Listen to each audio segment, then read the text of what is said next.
years, which is why I have a lot of books and a lot of paper. It's all electronic too. So I invite you to share. I thought I would start by just saying, where are we? The map is going down, but I think we're really interested right today. Where is Iran? You know. So anyway, this is the Mediterranean. You've got Israel here. Gaza is only 26 miles long, about 2 miles wide. Population used to be 2.5 million. I don't know if we are there. And then you've got the West Bank, these little villages like in Jerusalem, Bethlehem, Nablus, the little villages. Then you've got Jordan over here. Jordan is here, and then right above here, you've got Iraq and Syria. You know, Iraq and Iran had a 10-year war in the 80s. So anyway, so Syria, Iran is over here, and some today. So we should, you know, it's really devastating to think about. You know, we have a possible war going on across the region that could spread. My only hope is that Bill Burns is the director of the CIA. He is, and I know him, he used to be the ambassador in Jordan when I was there for 5 years. And he started off as a visa officer with the State Department in 1980. But Bill Burns has been involved in every major crisis the United States has been involved in his career. So he is now the director of the CIA. And he wrote a book called The Back Channels, and so he is really on the phone doing conversations. So I think we're in good hands that Bill is on the phone. So I was part of that delegation that went over to Palestine. We flew into Tel Aviv and then had a 2-hour van ride by people who met us, all arranged by our Palestinian friends in Bethlehem. And you know, this was, you know, I have been working on this issue since 2008. And you know, when October 7th came in Hamas, I mean, we were just so stunned. And I live in Pueblo, and there was really nobody I could talk to about this issue. And I had spent about a year divesting myself from all my friends and associations in Seattle, where I had many friends who worked on this issue. But I was in Pueblo, and I was trying to make a new life, and you can't be your feet in 2 places. So when the opportunity came up in February to join this delegation, I jumped in and called my friends, and I said, you know, I'd like to go, and can I be on the planning committee? So, and Doug Dorff was leading it, and he's a professor emeritus from Seattle Pacific University. So he's, you know, of course, scheduled. So we met every Monday, Wednesday, and Friday for about 3 weeks, from 9 to 10 on Zoom to plan the trip. And the big emphasis was what would we say and how would we do it in Washington on our return. And we stopped over there for 2.5 days. So this woman is Diane Doolan, UCC minister and a good friend. And we're both on the board of a group called the Friends of Segall North America, which was founded by Naim Atik on liberation theology. And he was the dean of the cathedral, St. George's Cathedral in Jerusalem, and was supposed to become the archbishop, but didn't make it for some reason. And so then he founded this organization, which was a response to the occupation, not through violence, but through nonviolence, and being steadfast. So anyway, so now there's chapters around the world called the Friends of Segall. So I'm on the board of the Friends of Segall North America, along with Diane Doolan. Naim is our honorary president. Jonathan Kutab, a very well-known civil rights lawyer, is the executive director, who's written a number of books. But anyway, Diane is doing this project about quilts. And so if you make quilts, we've got the directions, and then I'll come pick them up, and then we'll have people take them over to the cathedral. cathedral in the Episcopal church over there, the Anglican church, and then they will get it to Gaza. So it's a way, but Diane is a woman behind the quilting ministry. Okay, so we were, Michael's staff has led many trips to Palestine. And there's a whole bunch of different ways you can go to over there. You can walk in the steps of Jesus, you can come back and pray, or you can go with Michael and other kinds of leaders and come back and tell the story. It's called the Living Stones. But anyway, that's Michael, and he was, we stayed in the Lutheran guest house right next to the church that Munther Isaac, where he did the Christ in the Rubble. So we were part of that little conglomeration, and he's introducing the five deceased who I spoke to. Next one. So we're sitting there. I think this was our first night. We were pretty jet lagged. We looked pretty tired. Okay, next. So we had, as I said, 17 meetings with different organizations, and if you don't like to sit around in the meeting, this is not the trip to be on.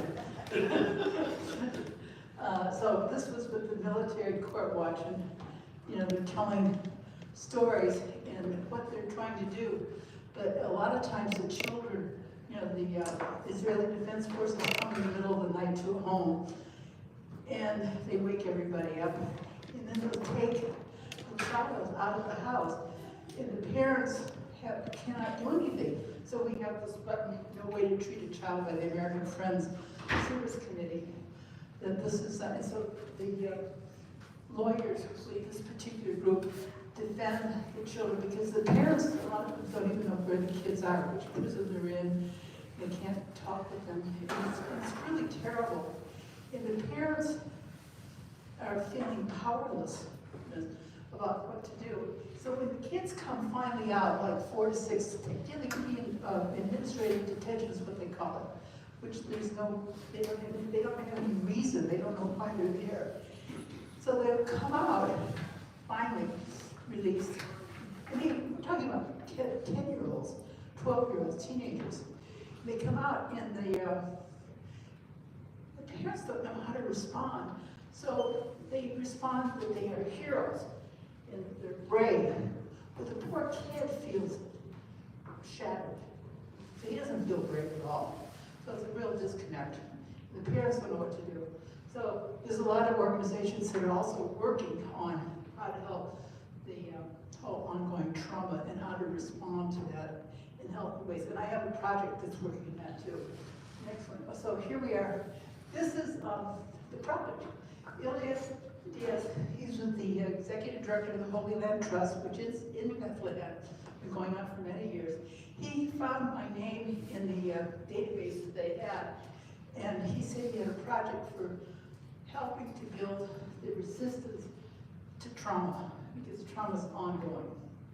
A lot of these arrests and the checkpoints, I mean, life is really difficult. So he said, was I able to help him? Well, I have a lot of friends. I mean, if you're my friend, you'll be asked to do something.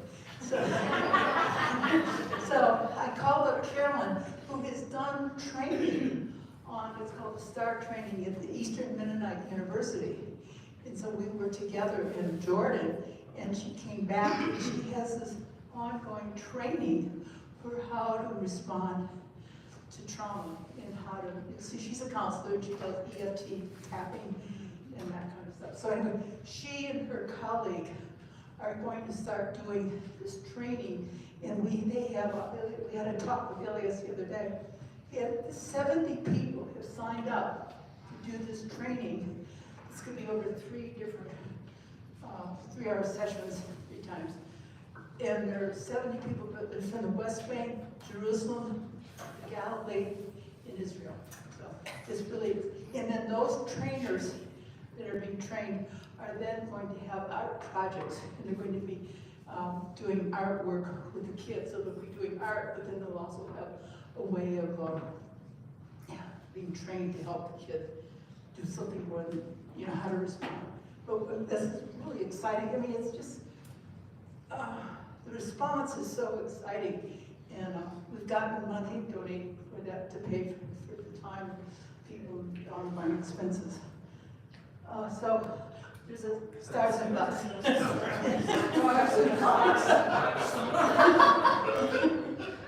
You know, and I think the real Starbucks got pretty upset. They felt like there was a brand infringement, but it continued.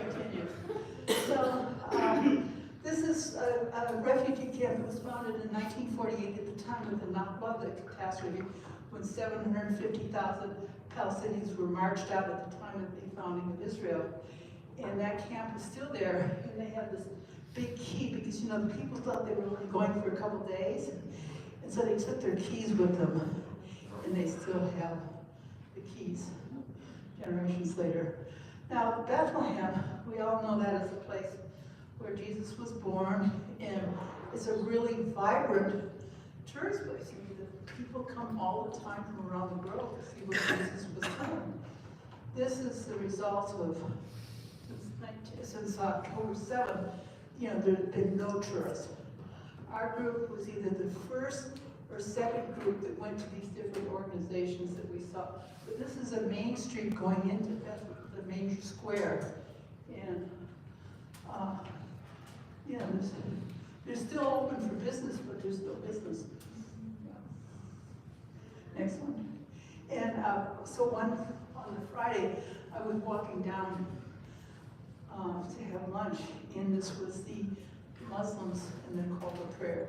And I thought that was really, you know, moving. You've heard about the wall. Some people call it the fence. It's not a fence. This wall goes the whole length, dividing Israel from the West Bank. It's about 380 miles, and it's 27 feet tall, and it really impedes movement, which is what they wanted to do, was to keep people from not being moved. So what do you do when you have a wall? Well, you try to jump over it. So they have a lot of high jumpers there, and then you have a lot of graffiti depicting different images of people who have died. I think George Floyd is there. So there's a lot of graffiti and decorations. Next one. More wall, but you can see it. How? I mean, this is going down the street in Bethlehem, and then sometimes, I mean, they infringe. You know, they said it was going to be on the line between what was the West Bank, but they took over some land and they moved. You know, they could put the fence where they wanted, the wall where they wanted to. They encroached on that, but really, I mean, it's not a pleasant way to live. And it winds around, and there's a hotel there. And it's completely surrounded by the wall on three sides. And then this is, you probably heard, this is a Palestinian American, Shireen Abu Akleh. She was murdered, and she was a Palestinian American journalist reporting on what was going on. Many journalists have been killed. There she is. I forget who this woman is. Another person who died. And this woman, I went on one of the pilgrimages from my church, St. Mark's Cathedral in Seattle. And then I joined up with Michael Spaff on his trip. And we went on Fridays in this particular town. We did sort of like a little demonstration, and we went up there, and then the idea of the gas you get to talk about being gas. But this family, the Tamimi family, would go every Friday. But after we had an encounter with the Israeli Defense Forces, we went and had lunch with the Tamimi family, and Ahed was like 16 or 17 at that time, a couple years ago. And we chatted with her, but she became famous. She was at one of those Friday demonstrations, and she's, I think they were, I don't know, they did something to her. Maybe they took off her scarf that she was wearing, and she slapped Israeli Defense Force. So she was taken away immediately and put in prison and tortured. So my friend that I went on the trip with said, could you find out how Ahmed's doing? Because we knew she'd gotten out. And how is she doing? So I asked one of the lawyers with the military, I said, do you know Ahmed? He said, oh yeah. And I said, we understand she's been released, how is she? And they said, she's not the same as she was. I mean, she's not doing any slapping, I'll tell you that. She's, the idea is to break the thing. She got real good. Okay, this, you may have heard of the artist, Banksy. That's not his real name, but he's got artwork all over. And this, the double piece is iconic and is on a lot of places that you may see from where. So there's the watchtower. It looked just like Nazi Germany. Yeah. And this, we met with, this is Zobi. He has a center there for conflict resolution and transformation. And Zobi has been there for years. We heard the stories. His wife, an American, has lived over there for 35 years, but in the last couple of years, she's had a terrible time getting her visa renewed. So she has to go out and stay out, and they have to pay money.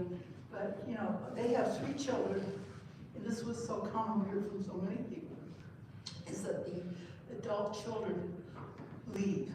So the parents, 50s and 60s, who are committed to staying there and have an organization and believe in what they're doing, are there, but the kids say there's no future. And they're in the ones they're just in the States or Canada or Europe. So there's a good story. So I never go empty-handed when I go over there. So I was at my dentist in I said, so she cleared out her closet. So I took the toothbrushes and toothpaste to, and we said, well, who can you give things to? And so Zobi has a distribution plan. But when we asked, what would you like? The request was for Tylenol. And that was true in Cuba when I was there too. So Colombia is a very famous, well-known checkpoint. And you can be stuck at this checkpoint for hours. So there's a lot of business going on. You arrange things. The kids are there selling chewing gum, and it's just a lot. What do you do for 3 hours when you're stuck? But you do business. And so on the first day of our trip in Jerusalem, there's an area called Segall that is now being turned into a theme park. And the Palestinians live there, and the Israelis come and they say, we're going to put in this funicular, towers with a chair to go across to see everything. And you have to decide which homes you want destroyed. And you'll pay for that destruction, or you'll do it yourself. So this area is soon to become a theme park. And next slide. This was one of the homes that was in the way. And we met with the owner of that destroyed home just a couple of days before we got there. After our visit was going to be a State Department visitor was coming to see what was going on. I love books. There's a new bookstore that I found in Lionsgate. Nelson Mandela, this is in Bethlehem, Ramallah, was, South Africa gave a lot of support for apartheid and called what was happening in Israel and Palestine much worse than what was happening in South Africa. So Nelson Mandela's honored there. And we had a visit to the Tent of Nations. Dawud Nasser, his family, going back 3 generations, they have some documents for the land. Now this land is about, it's on a hill, about 7 miles from Bethlehem. So he has been in court for 35 years defending the confiscation of his land. We refuse to be enemies. He's an amazing person. So as we were having lunch on his patio, the IDF soldiers, you really don't know if they're settlers, because the settlers are not dressing up in the uniforms of the IDF. So anyway, somebody came through with their gun and just said, you know, this is private property, just looked around to see what was going on. Now it turns out, right after we left, they usually have a lot of visitors coming because of the troubles, people are not going. So there was one really old man who was a volunteer there. I mean, he looked like a skeleton. He was about 80 years of age, and he was really thin. He's from Switzerland. And he, Dowd Nasser got a severe interrogation for about 3 hours. And the man from Germany, or Switzerland, was there. And Dowd reported back to Mark Braverman saying, I think if that volunteer, international volunteer, had not been there, I would have been killed. They're just tired of, you know, him standing up for his land. So we, if anybody wants to go over be a human shield for Dowd, we have ways of getting you there. And they usually have a big olive harvest, and volunteers come and help harvest. And so I said to Dowd, I said, I don't know how good I'll be on a ladder, but could I do something else? And I said, I'm a nurse. And he said, oh yeah, you can do a medical clinic. So I'll probably go over there in the fall, and if he's still alive. Issa Amro, we went to Hebron. Hebron, I've been there a number of times. It used to be really vibrant. The access to the city of Hebron used to have like 6 ways of getting in. 5 of those ways have been closed.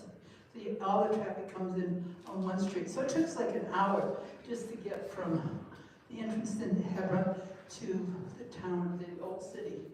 Issa Amro has been leading peaceful resistance for ages. And I said to my friend Julie Kuttner, I don't know how long he's going to live. She said, well, he has a lot of friends. So if he got killed, it would be something, but we're not sure. But he's leading it. He was taken on after October 7th, and he was tortured and had a bad experience. You know. And so Hebron, as I said, used to be vibrant. And it looks like this now. So that's a gate there, closing it off to get into it. And you know, there's trash, there's rubble, and you can see at the top there's some screening. Let's go to the next one. Yeah, the screen's there. So the settlers live above the street, and then they throw down garbage, urine, feces to people walking underneath of it. So what these Palestinians have done is they put up a mesh screen to keep out the larger particles. And you can see the floods there. So our guide who took us through there was saying that when he was a kid, he used to go there. You know, his father would take him to the golfing, and it was, you know, lots of people, but most of the shops now, most of the shops are closed. It was, you know, it's just, so we were there on a Saturday afternoon. So apparently every Saturday, the settlers who lived there, they do a march down this main street. And they're surrounded by the IDF, just to make sure that nothing happens to me. I don't know what's going to happen to them, but nothing happens to them. So we were standing there, and we were sort of in the way. And so they told us to back up, and they pointed their guns at us. That was the only thing. But I've been in a lot of those situations. You just move around and duck when that happens. But there they are, escorting. And then the settlers go into this compound that was nearby. And Chris, it was because the traffic was such, the bus was a long way, so Chris has done a film called The Law and the Prophets, Joshua and Chris, and they were on the delegation with us. It's a great film, The Law and the Prophets. It's on YouTube. But he really was a strong, instead of my son who was not there, he was a strong right arm. There is, so we've got Isaac, Gunther Isaac, and Mitri Rahab. This is Mitri, the first gentleman priest, and that's Gunther, the one who did the Christ in the Bubble talk. We've got books, both the written books, but We went to the church service on the Sunday morning at the Lutheran Christian Church. Is the renovation complete in the Church of Bethlehem? It's there. They had, when we were there, they had scaffolding everywhere and you really couldn't see a lot of the art. It's still going on. It's still going on. Still going on. There's, if you can see it, there's Christ in the rubble, the white shroud. And that's the one that at Christmas time, Luther said, we're going to cancel Christmas because we can't celebrate with so many people dying in Gaza. So they canceled Christmas and the celebration and put Christ in the rubble. That was the church. Yeah. And there's Michael Spath. He gave a homily. We had 17 ministers and clergy, so we had a lot of homilies. That was great. It was great. Question? Yeah. The movie, Law of the Prophet. is it Prophets or Prophet? It was P-R-O-P-H. PH, okay. Yeah. Prophet. Yeah. And most of the people that we met with are interviewed in that film. Yeah. Yeah. That's one of our asks. To stop funding, having conditions on our military assistance. So, food is really important in Palestine. And this is a very famous dish. It's called makluba. And you turn it upside down. There's a big clacking and it comes down and it's just beautiful. So last night, the chef at our guest house made it. He was very proud. We were happy. So we had a couple days, in Washington, D.C. This is what we planned so hard to make this a useful trip, not just to go over there and then wander around or just come back here. So Sherry Howie is the woman on the right. She's never been over there, so she was a bit reluctant to go, but she joined me in Washington. She's from Pueblo, lifelong resident there. And we made our tour to a couple other people. And then, so we went to Senator, I have a friend who's in politics in South Dakota. So, it's very difficult to set up these visits, and we were doing all so many things. So I didn't really have time to set up the visits. So Tom was on the phone for 2 days to set up visits with the staff in Senator Bennett's office, Senator Hickenlooper's office, and then the two South Dakota representative staff. So Sherry and I met with 4 office staff and shared our stories. And when we were in Bennett's office, the staff, Charles, who's in charge of foreign policy, he and Senator Bennett and Cory Booker had just returned from a visit, so he was very excited to be with us because he just got off the plane the night before. But they met with very high officials in Jordan, in the West Bank, and in Israel. And to sort of, people want to see and try to figure out what's going on. So that was a positive meeting. The meetings with the Republicans in South Dakota were quite as positive. We met. So there we are. Oh, we had lunch. They were doing an exhibit. So we said, oh, let's go stop in there. So it was with the Iranians, because they're having a lot of their own civil rights, human rights issues. So they were commemorating those who had died. Then Allison Ware has an organization on a website called If Americans Knew, and she's amazing woman, and has been through a lot of harassment for sure. But anyway, she has trucks with billboards, and so we just called up and said we wanted some of those trucks with the billboards to come when we did our vigil. So there's one of the billboards. I thought that was really a clever way to bring attention. Next one. So we had the trucks there. Next. More. No. Then, of course, we had beautiful weather, the cherry blossoms. Of course, we have a vigil. And God looked down and said, it's going to rain. And it was raining on Palestine. But it was the only hour that it rained in the 2.5 days we did. But there we were with a large vigil right in front of the White House. And let's see, who's speaking here? Oh, a sheikh, a Muslim speaking. Right. Next. Yeah, there's some of our. There's a lot of groups in Washington are doing vigils all the time there, and then they have a way you can get arrested, and so we had a number of people from our delegation who were going to get arrested, but all you had to do was do $50, and then eventually you'd get released pretty quickly. I thought I'd put my family through it, I decided not to get arrested. But then it was raining, and so the police decided not to arrest anybody.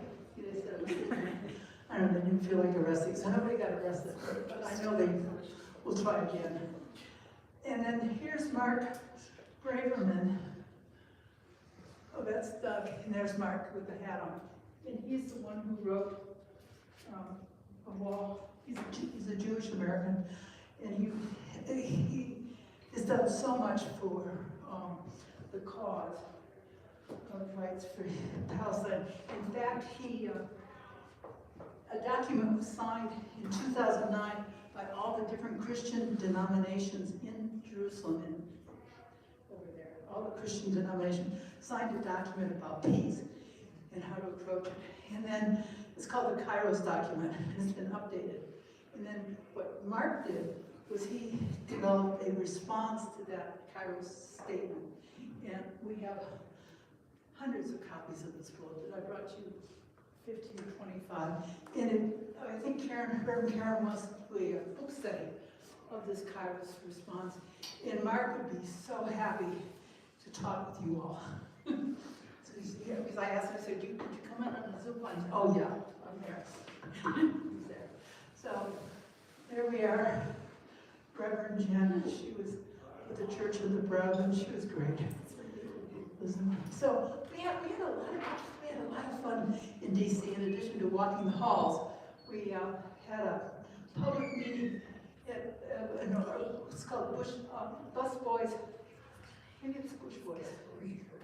I forget, Bus Boys or Bush Boys and Poets, but it's owned by a Palestinian. They have a great bookshop there. So we had an open meeting to talk about our trips. Well, there was so much going on in other rooms in that place. You know, there was a congressman running for office, there was somebody else. So they all came into it, and they all spoke at our event too. So we had a great time. We had good food too. And then Rashida Tlaib, you know, she's from Detroit, elected congressman representing Detroit, that district there. And she's a Palestinian American. I think she's one of 13 children. She's the oldest, so she raised her children. We had supposedly we were having a 20-minute conversation with her. It lasted for an hour. She barely drew breath, but she came to our prayer service.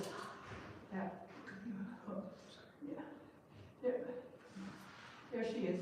And she cried. She cried as she talked about what was happening there. So we prayed for her. And there's Christy, Episcopal priest from Oregon. And so then I was able to make arrangements to visit, to help Marianne Budd, the bishop of the Diocese of Washington, D.C. And so we went to the National Cathedral, and we met with Marianne Budd. And we asked her, she said to us, she said, I hear what you're saying, but until I go over there, I really can't make a statement about this. So Sherry, who doesn't hold back, said, we need to go. Marianne said, oh, yeah. But she was supposed to go, and I think she was on the same trip with Bishop Kim Lucas.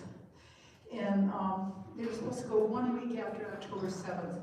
Of course, the trip was canceled. So Bishop Kim has not been over there, neither is Marianne Budd. But you know, one of the things, anyhow, I was tired. So one of the things, what I came away with, you know, people said, well, what do you think you accomplished, or what did you do? Or what are you doing? My thought was, I need to work with the church, because the church, you know, if we all stood up and did something, somebody's got to listen to us. And also, I don't think we should go down in history as saying that we weren't there during this time of siege. So, there are resolutions that are being proposed by the different PIN groups. And the PIN is, you've got the Episcopal Peace Fellowship, and then you've got the Palestine-Israel Network PIN groups, and they're around the country. Anyway, there are 7 resolutions that have come forth from these different PIN groups. And so we've got one on responsible travel. That's where you go and see and you come back and you do something. You just don't think about it. And then we've got conditioning U.S. military assistance, putting some conditions on the bombs that we provide, how they're used, expressing solidarity with Palestinians as indigenous people, a call to end apartheid against the Palestinians. Next, rejecting the theology and politics of Christian Zionism, solidarity with BDS. And then peace through equal rights in Israel. And that came from my bishops committee up in Seattle. They wrote that one. But the process for this review of these resolutions that are coming from them, it goes to a legislative committee, and then we get to sign up and testify. So I'm testifying on 2 resolutions, one on the conditions for military assistance, and then one on travel, solidarity travel. So, you know, we'll present to the legislative committee by Zoom, and the dates are coming up in April and May. And then the general convention is in Louisville, Kentucky. Reverend Karen's going, I'll be there advocating, wearing my scarf and everything. And they have a booth advocating Palestine. But if the resolutions get through the legislative committee, then the House of Deputies and the House of Bishops can vote on it. So what we can do is that we can talk to the delegates, and I've got the list of names, but there are 4 lay persons who are delegates from the Diocese of Colorado, and then 4 clergy, including Bishop Kim. And one of the first things I did right after I got back was I went up to the diocese and met with Michael Orr, who's a communications person, and got a note in there about my trip, and then I would come to churches, and so that's been going on throughout the diocese. But I met with Bishop Kim, and she's, you know, very supportive. And she said, make sure that my note went into the digest. But I think that we need to let the delegates who are going, we want them to vote on these resolutions, whatever comes up. Because, you know, the resolution, they define what the Episcopal Church can say. You know, and you know, if you know, the more resolutions and the more words we have, the more the Episcopal Church can come out and say. I think it's also important to say that Michael Curry, our presiding bishop, has been extremely supportive of this effort and has signed his name to some of these various documents. So there is a stand that the Episcopal Church is taking on these human rights violations. Yes. And there's one of the things, here we are, what can you do? So join any organization that's working on this, whatever you find. But, you know, Friends of Segall North America is a great one to join. Of course, finding out if there's a PIN group near you as part of EPF. The American Friends of the Episcopal Diocese of Jerusalem is an amazing organization. Greg Rickle, former Bishop of the Diocese of Olympia, is now the head of the American Friends. But, you know, they support the schools and the clinics throughout the West Bank, Gaza, Jordan, I think Syria too. Yeah, but it's the basic, and because, you know, the Christians are leaving, they're so well educated, you know, I just looked up, the schools are open for both Muslims, so most of the people going to those schools that are very well run and managed are Muslims. And then we've got clinics, so that's a great organization to send money to. And that's where, then you can sign this letter We have an individual, so this letter came from the Churches for Middle East Peace. Bishop Curry, Archbishop Curry, presiding Bishop Curry has signed it along with 140 other people. And now individuals can sign it. So anyway, we've got the Mary's on page 28 of the signatures, and I'm on page 29. Out of 53 pages, so a lot of people have stepped up to support. Yeah, but we need to sign that.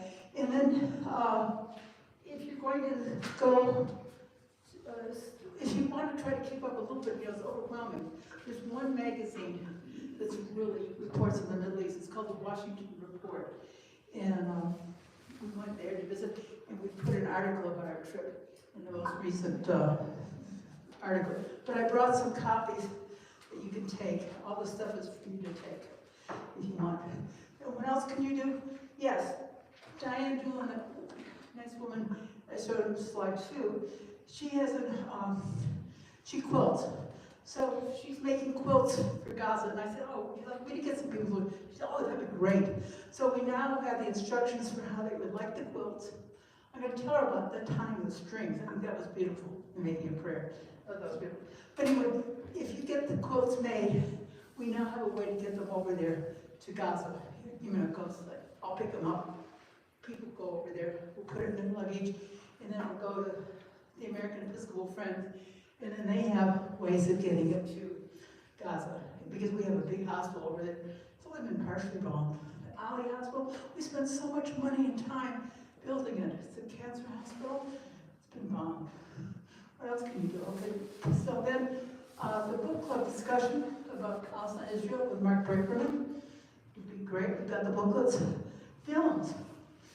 The film festival that I was part of at St. Mark's, we've had a film series, 6 films for the past 10 years, each season. And when COVID came along, instead of just sort of meeting here like this and having some person talk about the film and asking for June, it opens up everything. So now we have film directors who made the films on Zoom. And it's really exciting to have that. So anyway, if you want any films, you have 10 years of suggestions and how to do it. And the St. Mark's supported that. What else can you do? Yes, as I said, encourage our delegates to the convention to vote for any resolution that gets through the legislative committee. And I don't know, who sort of conservatives, the last go round, they said, we don't want to hear the word apartheid. If we're talking about apartheid, don't talk to us. I don't know. The last legislative committee, when they had the review. So our group had done something, but we did not use the word apartheid. So it got through. There you go. That was Stacy, she did that. Okay, then go on a pilgrimage. You know, go and see. We got lots of organizations that are doing those during those trips, like Michael Spath, he leads one all the time. And there's a person, Jeff Wright, and his wife, here in and they lead good trips too. So Mary, I was just going to ask you what your experience and the safety factor that you experienced when you landed. Yeah. What was that like? Yeah, first of all, we were very concerned because you've got the Israelis checking you. And so we didn't all fly in on the same plane because we came from all over the United States. And some people went to, first of all, it took me days to figure out how to get there. I mean, that was the hardest part. Because the first time when I called at night, they said it was going to take, 36 hours and cost $9,000. I said, I don't think so. But none of the American airlines, you had to go, a lot of people went to Europe and then took a flight down there. So getting there was not easy. But we all figured it out. But, so we didn't land at the same time. You know, we came in, some people went early to get up jet lag. Where did you fly to? Tel Aviv. I flew in. Most of us flew in. 1 or 2 people went over to Jordan, then they come across the bridge. So it's easier to get to Jordan. But then you've got to do the bridge. And all that. And you have to know how you're doing. But everybody on this trip has been over there a long time, so we know. But we were concerned about what would we say and how would we receive. So we had a WhatsApp thing. So everybody was saying their experience. It was a piece of cake. We all said we were the church. We were coming over there as part of Lent. And they said, welcome to Israel. So then they asked me one question. They said I was in a church group, and you never say too much. And but then so that was the part that we were most worried about. But then once we got there, you go through passport control. It was all arranged by the Bethlehem people, and they have a van, so you don't have to figure out the transport. And I knew that I would be safe because I knew the Palestinians figured out, and they know how to keep you safe. And they're on the phone all the time, talking to people and seeing what's going on, and which checkpoint is open. But one time the first day we were going from Bethlehem to Jerusalem. It's only 7 miles, but the checkpoint 300 is there. And right as we were 5 cars going through, the wall closed, the door, the gate closed. I mean, gate is a big wall. Came through, so we waited there, and you can't say, well, why did you close? You're not supposed to close till 2 o'clock. Well, you're not going to tell us when we're going to close. We decided to close. So we went around and we got there. But so I felt I was on the Sunday. It was a free day, and I was going to go into St. George Cathedral to pray there because I know the Archbishop Hossam. I wanted to see him. Because I worked at Princess Boswell to help prepare them for accreditation a couple years ago. So I have a lot of fond memories. I wanted to go up to see Princess Boswell. But I decided that probably wasn't a wise idea for me to go by myself away from the group and have to go through on foot that checkpoint 300. And I just said, I'm really glad I stayed in Bethlehem, went to church, and went to Stars and Bells. But I felt safe. Mary, I want to ask a very basic question. Tell us how you define Palestinian. That's a really good question. Yeah, because Palestinians, well, they're people who live or have in the diaspora, but they come from this area, which the Israelis call Judea and Samaria. But they come from a particular area. A lot of them now live in Israel. But they're people who are Palestinians who will talk about their identity. That they're a Palestinian, they're a Christian, they're an Arab. But they're... So Christians and Arabs are living side by side and getting along. And that's another thing is they say, well, they haven't gotten along, but they do. I mean, they live together and they respect. And the other, what I would call a myth, is they said, this fighting has been going on for centuries. And only at the turn of the century, the 1900s, late 1800s, the Zionist movement came into being because Israel, the Jews wanted a place to be. So they sent out delegations, primarily from England, where can we have our homeland? They went to Uganda, and then they went to South America, and then they said, well, we should go to Palestine. Because that's the chosen people, we should be there. So a book came out saying, it's a great place to have our homeland, but people are living there. There's people who are there, and have been there. And there were not very many Jews living there. It was primarily Arabs and Christians. So, sorry. What was that? There was a pretty significant Jewish population living there since Roman times, and that particular diaspora. Well, percentage-wise, it was a small percentage. But in 1900, they started coming in Zionist movement so they came in great numbers. Well, the Jews that came were pretty much scholars, and they didn't really know how to farm. So the Palestinians who were living there, they welcomed them, and they helped them. They were good neighbors. They did get concerned when the numbers started to get really big.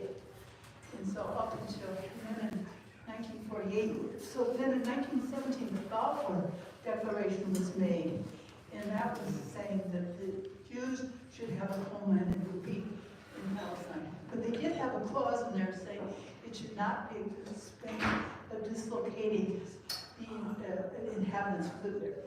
So that was the Balfour in 1917, and then 1948 came in. That was the creation of Israel. Okay, so contact your congressional people if you'd like to do that. Ask for a ceasefire, ask for peace, ask for funding of UNRWA. We have stopped funding this organization, United Nations Relief and Works Association. We have all those refugee camps. I mean, there's no other organization that could provide that kind of assistance, and we are not funding that anymore. That's good. Thank you.